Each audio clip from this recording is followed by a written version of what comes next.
Drama Botak Squad. Part 2. Ha ni dia rumah. Untuk kita lepak ke, duduk ke macam-macam, le buat macam rumah, sendiri. Okey, ham nak tengok tempat apa? Dapur. Okey, jom.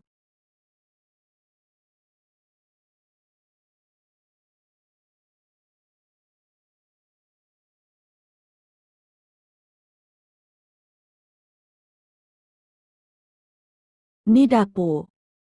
Okey, sini tempat masak. Ikut aku. Kat sini ada makanan juga. Okey, jom pergi bilik kita pula.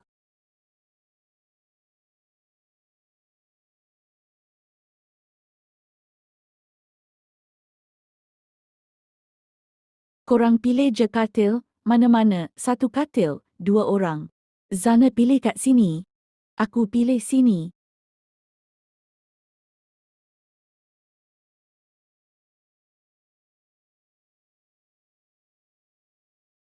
Part 3,